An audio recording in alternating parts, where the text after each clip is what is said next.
Hello students, a very warm welcome to roots of economics. इस video में हम बात कर रहे हैं ओपन बुक एग्जामिनेशन 2021 के बारे में। अगर आप भी दिल्ली यूनिवर्सिटी में पढ़ते हो और प्रिपेयर कर रहे हो ओबी 2021 के लिए, then you can not miss this video. इस वीडियो में कुछ ऐसी सजेशंस और टिप्स दी गई हैं जो शायद ही आपने अभी तक किसी भी यूट्यूब की ओपन बुक एग्जामिनेशन वीडियो में देखी होगी। एंड ये चीज़ स्टूडेंट्स आप मुझे ज़रूर बताना after watching the complete video. Open book examination Delhi university third time conduct करा रहा है। 2 बारी कंडक्ट हो चुका है इन द ईयर 2020। वहाँ पे जितनी भी मिस्टेक्स हमारे स्टूडेंट्स ने करी थी या स्टूडेंट्स को कोई प्रॉब्लम फेस होती थी वाइल अपलोडिंग दी आंसर्स या पोर्टल में कुछ इशू होता था, सारी चीज़ें मैंने यहाँ पे डिस्कस करी हैं। तो स्टार्ट कर लेते हैं। सबसे पहले स्टूडेंट्स आपको याद रखना है कि जो आपको शीट्स पे आंसर्स लिखने हैं उन शीट्स को स्कैन करना है always and always in portrait mode. आपको लैंडस्केप मोड में स्कैन नहीं करना है। पोर्ट्रेट मोड का क्या मतलब होता है, ये मैंने यहाँ पे सैंपल लगा दिया है, देख लीजिए। इसी तरीके से सारी शीट्स को आपको स्कैन करना है। क्यों मैम, लैंडस्केप मोड में क्यों नहीं कर सकते? तो ये देखो, अगर मैं आपको बोलूँ कि आगे की पूरी वीडियो आपको इस तरीके से मिलेगी, कितना अनकंफर्टेबल होगा आपको? अपने फ़ोन को टिल्ट करके देखना पड़ेगा। सो जस्ट इमेजिन कि अगर आपकी टीचर्स को सारे आंसर्स इसी फॉर्मेट में मिलेंगे, it would be very uncomfortable for the teacher to check your papers. तो आपका मेन मोटिव क्या है? टीचर को हैप्पी करना by writing very good answers in the best possible presentable manner, at the same time सही तरीके से scan करके अपलोड करना। सो सजेशन क्या है कि हमेशा पोर्ट्रेट मोड में ही स्कैन करना है और लैंडस्केप मोड में नहीं करना है। Next, attach answers in their respective places. मैंने जितने भी ओपन बुक एग्जामिनेशन की आंसर्स को इवैल्यूएट करा है स्टूडेंट्स के, ये बहुत ही कॉमन मिस्टेक्स देखने को मिली है कि बच्चा अटेम्प्ट करता है क्वेश्चन 2 बट आंसर अपलोड होता है आंसर नंबर 1 में। ऐसा आपको नहीं करना। लास्ट ओबी एग्जाम में 6 क्वेश्चंस आए थे, उसमें से स्टूडेंट को अटेम्प्ट करने थे एनी 4। स्टूडेंट ने सबसे पहले देखा क्वेश्चन नंबर 2 को, बहुत अच्छे से आता था उसको, उसने आंसर लिखा, लेकिन उसने उसको अपलोड कर दिया आंसर नंबर 1 में। क्या मार्क्स मिलेंगे? There will definitely be penalty.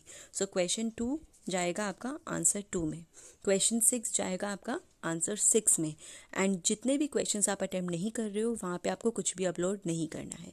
सो ये बहुत कॉमन मिस्टेक्स थी, इसका ज़रूर ध्यान रखना। Next, never upload the PDF directly from Google Drive, Document Cloud और any password protected links। आपको Google Drive से कभी भी डायरेक्टली PDF अपलोड नहीं करना है। क्यों नहीं करना? Google Drive से जब आप डायरेक्टली अपलोड करते हो तो स्टूडेंट्स जो है ना, परमिशन को चेंज करना भूल जाते हैं, ओपन एक्सेस देते नहीं हैं। टीचर के पास जब वो लिंक आता है उस पर हम क्लिक करेंगे, वो मांगता है रिक्वेस्ट फ्रॉम द स्टूडेंट। आपको लगता है कि वो आपके पेपर्स इवैल्यूएट हो पाएंगे? नो। इस केस में स्टूडेंट का रिजल्ट में एब्सेंट लिखा हुआ आ जाता है, एंड देन स्टूडेंट्स कहते हैं नहीं, हमने तो सबमिट किया था, हमने तो आंसर्स अपलोड करे थे। लेकिन आपने अपलोड कहाँ से करे थे? गूगल ड्राइव से। At least give the open access. इसीलिए बेटर सजेशन क्या है? Always save PDF in your phone. अगर आप फ़ोन से अपना एग्जाम दे रहे हो, या लैपटॉप में सेव कर लो अगर लैपटॉप से दे रहे हो, और उसी PDF फाइल को आपको अटैच करना है। किसी भी फाइल पर आपको पासवर्ड नहीं लगाना। कोई भी डॉक्यूमेंट क्लाउड से आपको अपना PDF अपलोड नहीं करना। गूगल ड्राइव को तो big cross. Okay, so better thing is कि आप अपने PDF को सेव करो अपने फ़ोन या लैपटॉप में, और वहाँ से आपको अपना आंसर को अपलोड करना है। अगर ये आप ऊपर वाली मिस्टेक्स करोगे तो आपके जो एग्ज़ाम में फाइनल रिजल्ट आएगा उसमें एब्सेंट लिखा हुआ आ जाता है। Next, sometimes when you try to upload the PDF, only the gallery option will be visible। ये प्रॉब्लम फेस हुई थी स्टूडेंट्स को लास्ट ओपन बुक एग्जामिनेशन में। हमें तो गाइडलाइंस दी गई थी क्या करना है, स्टूडेंट्स को लगता था कि हमें PDF बना के रखना है, सबने PDF बना के रख लिया। एंड में जब अपलोड करने लगे वहाँ पे PDF का ऑप्शन ही नहीं आया। जैसे ही आप अपलोड बटन पे क्लिक करोगे तो अगर आप फ़ोन से कर रहे हो तो वो आपको सीधा रीडायरेक्ट करता है कहाँ पे? गैलरी ऑप्शन पे। और गैलरी में तो हमारी पिक्चर्स होती हैं, वहाँ पे तो हम फोटोज़ क्लिक करके सेव कर सकते हैं, PDF तो नहीं है। तो अगर ऐसा होता है, डोंट वरी, आपको बिल्कुल भी घबराना नहीं है। उस केस में पैनिक ना करके आपको एक एक पिक्चर को अटैच करना है गैलरी से। बस ये ध्यान रख लेना कि जो ऑर्डर है आपके आंसर का वो सही रहे, क्योंकि जब आप पिक्चर को अटैच कर रहे हो, अब आपको कोई डाउट आ सकता है कि मैम एक आंसर में हमने 10 शीट्स लिखी हैं, नॉट एन इशू। आपको 10 के 10 शीट्स एक एक करके आपको अटैच करनी है, नंबरिंग सही से करना और चेक कर लेना कि आप सही ऑर्डर में अटैच कर रहे हो। जम्बल्ड शीट्स आप अपलोड मत कर देना कि आपने पहले 3rd नंबर की शीट डाल दी, फिर 2 डाल दी, फिर 1 डाल दी। टीचर वहाँ पे अरेंज नहीं करेगी, you have to upload in the proper manner. ये वाली प्रॉब्लम अराइज हुई थी last time open book examination में। अगर अभी भी अराइज होती है, बिल्कुल भी टेंशन नहीं लेनी, आपको PDF बनाने की इस वाले केस में ज़रूरत नहीं पड़ेगी। आप गैलरी से एक एक पिक्चर को अपलोड कर सकते हो। Next, make front sheet in your own hand writing. काफ़ी बच्चों को ये डाउट है कि मैम हम पहले से फ्रंट शीट बना के रख लो, लेकिन वर्ड डॉक्यूमेंट में नहीं, आपको खुद की ही हैंड राइटिंग में फ्रंट शीट बनाना है। स्टूडेंट फ्रंट शीट में क्या लिखना है, क्या नहीं लिखना है, तो ओपन बुक एग्जामिनेशन की कुछ जनरल वीडियोस मैंने ऑलरेडी बना रखी हैं इन 2020। उन सब के लिंक्स जो है मैं डिस्क्रिप्शन बॉक्स में अटैच कर दूंगी, आप वहाँ से जाके देख लेना, so that you are very clear कि फ्रंट शीट में हमें क्या क्या लिखना है। ओके, सो फ्रंट शीट को अपनी खुद की हैंड राइटिंग में लिखना है। Then draw margins on both sides of the sheet. ये भी मुझे देखने को मिला while evaluating the sheets. Students के आंसर्स राइट से कटे हुए हैं, ऊपर से कटे हुए हैं। इट्स बेटर कि आप दोनों तरफ मार्जिन बना लो, और अगर आपने स्कैन करा भी और थोड़ा सा पोर्शन क्रॉप हुआ भी, तो आपके मार्जिन वाला पोर्शन क्रॉप होगा। आपका जो इतना मेहनत से लिखा हुआ आंसर है वो बिल्कुल भी क्रॉप नहीं होगा। तो इस सजेशन का भी खास ध्यान रखिए। नेक्स्ट, आपका एग्जाम की ड्यूरेशन कितना है, ये भी बहुत बड़ा डाउट है। एक तो स्टूडेंट्स क्या कर रहे हैं, जो रैंडम फॉरवर्ड्स आ रहे हैं व्हाट्सएप पे उसको फॉलो कर रहे हैं, गाइडलाइंस को पढ़ने की मेहनत नहीं कर रहे हैं। गाइडलाइंस को रीड करो, सब कुछ बहुत अच्छे से वहाँ लिखा हुआ है। So as per the guidelines आपका ये है टाइम ड्यूरेशन 3 + 1 आवर्स, जिसका मतलब है इन टोटल आपको मिलेंगे 4 आवर्स। ओके, 4 आवर्स का मतलब ये है कि 3 घंटे का पेपर होगा और एक एक्स्ट्रा आवर दिया जा रहा है आपको स्कैनिंग के लिए और अपनी PDF को अपलोड करने के लिए। अब ये नहीं है कि 3 घंटे के बाद कुछ टाइमर ऑफ हो जाएगा और दोबारा 1 घंटा मिलेगा। इन टोटल 4 घंटे दिए जा रहे हैं। उसी 4 आवर्स में आपको आंसर लिखने हैं, आपको स्कैन करना है, PDF बनाना है, अपलोड करना है। क्लियर? अब यहाँ पे एक और प्रॉब्लम जो लास्ट टाइम फेस करी थी स्टूडेंट्स ने, टाइमर जो था ना वो गलत तरीके से सेट हो रखा था। अगर आपका एग्जाम फॉर एग्जाम्पल 2:30 पे स्टार्ट है, तो कब खत्म होगा पेपर? 3:30, 4:30, 5:30, 6:30, 4 आवर्स हो गए। बच्चों को दिख रहा था 7:30 और वो रिलैक्स हो गए कि हमें तो शायद 5 घंटे मिल गए हैं गलती से, पोर्टल में तो 7:30 दिख रहा है, और वो 7:30 तक एग्जाम लिखते चले जा रहे हैं और एंड में जब अपलोड करा तो वो अपलोड नहीं हुआ। एंड स्टूडेंट्स, जब आप अपलोड करते हो जिस टाइम पर, वो टाइम भी वहाँ पे रिकॉर्ड होता है, तो आप कोई भी चीटिंग नहीं कर सकते हो। तो अगर टाइमर गलत सेट हुआ भी है, इग्नोर दैट। आप कैलकुलेट करना स्टार्ट कर दो अपना टाइम जैसे ही आपका एग्जाम टाइम स्टार्ट हो जाता है 2:30, अगर आपका 2:30 पे स्टार्ट है, और आपको 4 घंटे के अंदर अंदर ही उसको सबमिट करना है। PW कैटेगरी के लिए टाइम गिवन है 5 hours, 4 hours for writing the answers, 1 extra hour for rest of the things कि आपने स्कैनिंग करा, PDF बनाया और अपलोड करा। अगर आपको पूरे प्रोसेस में पोर्टल पे कोई भी टेक्निकल प्रॉब्लम आती है जब आप आंसर अपलोड कर रहे हो, ठीक है, मान लो कि आपका टाइम बस ऑलमोस्ट ख़त्म ही होने वाला है और आपको दिख रहा है कि आंसर्स अपलोड नहीं हो पा रहे हैं, सबसे पहला काम आपको करना है उस प्रॉब्लम का स्क्रीनशॉट ले लेना है। क्लियर? क्यों लेना है वो मैं अभी अगली स्लाइड में बताऊंगी। सबसे पहले जो भी आप प्रॉब्लम फेस कर रहे हो, आपका नेटवर्क का प्रॉब्लम है, पोर्टल का इशू है, सबसे पहले ले लो स्क्रीनशॉट, और उस स्क्रीनशॉट में ध्यान रखना कि ऊपर टाइम मेंशन हो, ठीक है, कि किस टाइम पे आपने स्क्रीनशॉट लिया है। ये बहुत ही कॉमन मिस्टेक थी स्टूडेंट्स ने जो लास्ट टाइम कर दी थी, इसका आपको खास ध्यान रखना है। क्या फ़ायदा होगा इस स्क्रीनशॉट लेने का, अभी मैं बताती हूँ आपको। मान लो कि आपके पूरा का पूरा टाइम खत्म हो गया, योर टाइम इज़ ओवर, और आपने अपने आंसर्स को अपलोड नहीं करा इन द सेंस आप कर नहीं पाए, ठीक है, हो सकता है कोई टेक्निकल इशू आ गया इसलिए आप नहीं कर पाए। उस केस में आपके पास एक ऑप्शन है कि आप अपने सारे आंसर्स को मेल करोगे, कहाँ पे? नोडल ऑफिसर की ईमेल आईडी पे। कहाँ से मिलेगा मैम ये ईमेल आईडी? आपकी कॉलेज से प्रोवाइड होगा, वेबसाइट पे अवेलेबल होगा, नहीं अवेलेबल है तो आप कॉलेज वालों से पूछ सकते हो। क्लियर? और यहाँ पर काम आएगा वो आपका प्रूफ, वो आपका स्क्रीनशॉट। अगर आपने प्रूफ अटैच नहीं करा students, you will be in trouble. Clear? आपको प्रूफ अटैच करना ही करना है, इसीलिए मैंने बोला था जैसे ही दिखे कोई प्रॉब्लम आ रही है फटाफट सबसे पहले आपको स्क्रीनशॉट लेकर रख लेना है। 1, 2, 3 स्क्रीनशॉट लेके रख लो, एक भी सफिशिएंट होता है, बट इट इज़ बेटर कि आप मल्टीपल स्क्रीनशॉट्स लेके रख लो और उसको आप प्रूफ की फॉर्म में लगा सकते हो while you are mailing to the nodal officers email ID. ठीक है, ये करना है, क्योंकि अगर आप खाली अपने आंसर्स को मेल कर दोगे और प्रूफ नहीं लगाओगे तो वो काउंट नहीं होता। हो सकता है कि आपने डेलिबरेटली लेट सबमिट करा है, आपको बहुत ज़्यादा टाइम लग गया, आपको प्रूफ करना है कि पोर्टल में इशू था, टेक्निकल इशू था, इसलिए आप अपलोड नहीं कर पाए। Next, before you upload the PDF, ये भी एक प्रॉब्लम है। PDF हम ओपन करते हैं स्टूडेंट्स का, ब्लैंक, कुछ भी नहीं होता, शीट्स हैं लेकिन उस पर कुछ लिखा नहीं हुआ।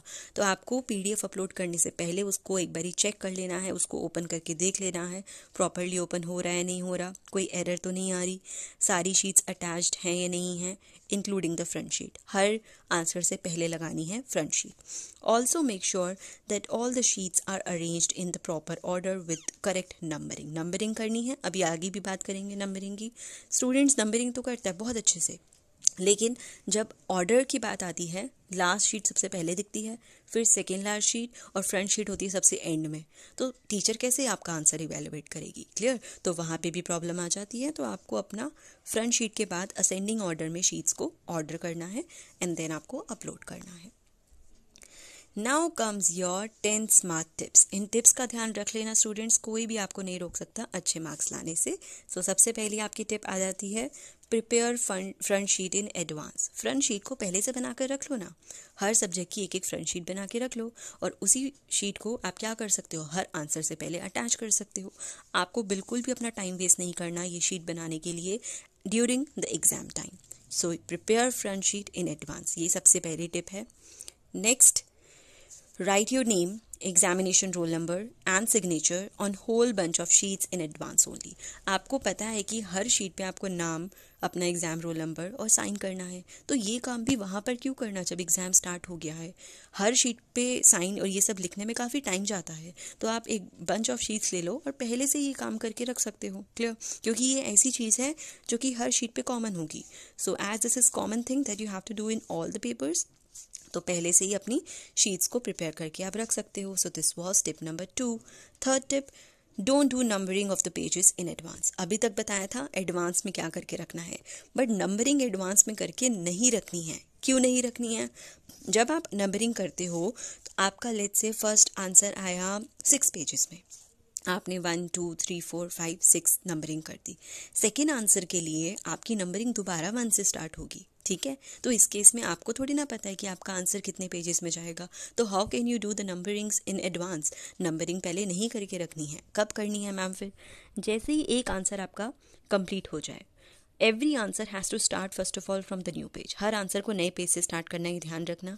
जैसे ही एक आंसर कंप्लीट हो गया, उसकी नंबरिंग कर दो, उसको साइड पे रख लो। Okay, so do numbering accordingly once you complete an answer. एक आंसर कंप्लीट करने के बाद नंबरिंग करो, अलग रख दिया, उसके बाद दूसरा आंसर लिखो, उसकी नंबरिंग करो। So numbering of pages after writing every answer, this is tip number 3।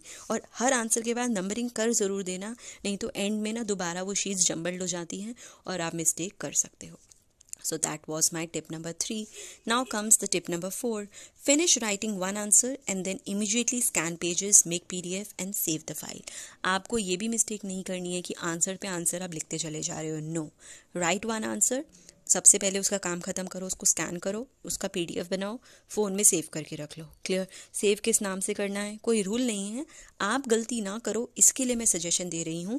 मान लो आपने लिखा है आंसर नंबर 5, पेपर है इकोनॉमिक्स का, तो फाइल का नाम रख दो इकोनॉमिक्स आंसर 5, ताकि जब आप अपलोड करो तो आपको बार बार खोल के ना देखना पड़े कि आंसर 5 था, 2 था, कौन सा था।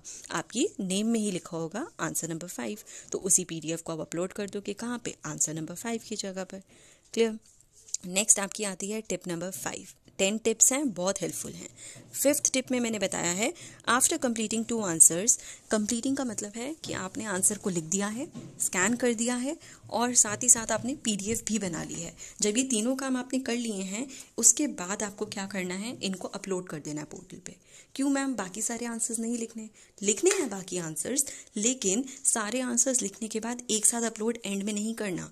एंड में हो सकता है कि सब बच्चे अपलोड कर रहे होंगे, आपकी साइट कभी कभी क्रैश कर जाती है, तो आपको स्मार्ट वर्क करना है और जैसे ही आपने 2 आंसर्स लिखे, फटाफट उन 2 आंसर्स को स्कैन करा, PDF बनाया और उनको पोर्टल पे अपलोड कर दिया। इससे आपका मेंटल प्रेशर भी बहुत ज़्यादा कम हो जाएगा। अपलोड कर दिया और उसके बाद आराम से लिखिए अपने बाकी के answers. Okay, so don't leave all the answers to be uploaded at the end. ये पूरा का पूरा काम अपलोडिंग का आपको एंड के लिए नहीं छोड़ना. Next is yours tip number 6. Focus on the quality of the answers. बच्चे पूछते हैं मैम कितनी शीट्स लिखें, कितनी शीट्स हमें फिल करनी है, 18 मार्क्स के हिसाब से, 15 मार्क्स के हिसाब से.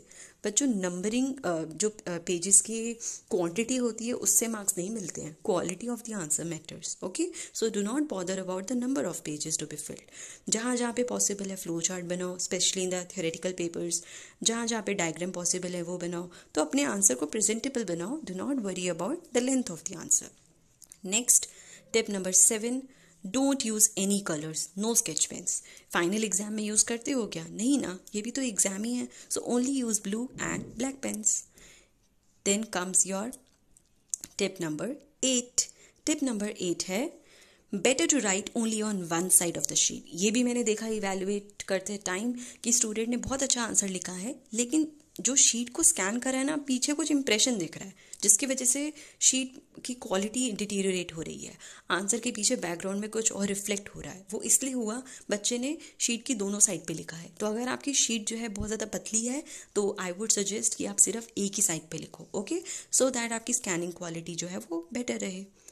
This was tip number 8. Now comes tip number 9. Read instructions carefully before starting the exam. Excitement में बिना इंस्ट्रक्शंस को रीड करे आप क्या करते हो? सारे क्वेश्चंस अटेम्प्ट कर देते हो. नहीं करना. ज़्यादा क्वेश्चन अटेम्प्ट करने से ज़्यादा नंबर थोड़ी ना मिल जाएंगे. So definitely options will be there कि आपको 6 में से 4 करना है या कुछ ना कुछ आपके पास चॉइसेस ज़रूर रहेंगी. So read instructions carefully. Do not unnecessarily attempt all the questions. इसके बाद आने वाली है टिप नंबर 10. गेस कर सकते हो? बहुत इंपॉर्टेंट टिप है. Tip number 10 is that students you do not have to panic. Panic तो करना ही नहीं है एग्जाम में. एट द एंड एग्जाम ही तो है. क्या हो गया? थोड़ा बहुत ऊपर नीचे हो जाएगा, नॉट एन इशू. ऊपर नीचे होगा ही नहीं अगर आप कॉन्फिडेंस से करोगे. Okay, so you do not have to panic. Write your answers with full confidence. सारी चीज़ों को पहले से समझ के रख लो. मॉक टेस्ट दीजिए. जितने भी डाउट्स आपको आते हैं मॉक टेस्ट में अपने टीचर से कंसल्ट करके उनको क्लैरिफाई कर लीजिए. एंड देन आप देखना आपके मार्क्स कितने ज़्यादा अच्छे आते हैं. So I wish you all the very best students. I wish सबके एग्ज़ाम्स बहुत अच्छे से जाएं, सबके आंसर्स इजीली अपलोड हो जाएं. एंड इन सब के लिए आपको पहले से थोड़ी प्रैक्टिस करनी पड़ेगी, पढ़ के रखना पड़ेगा. So again my best wishes are always with you students.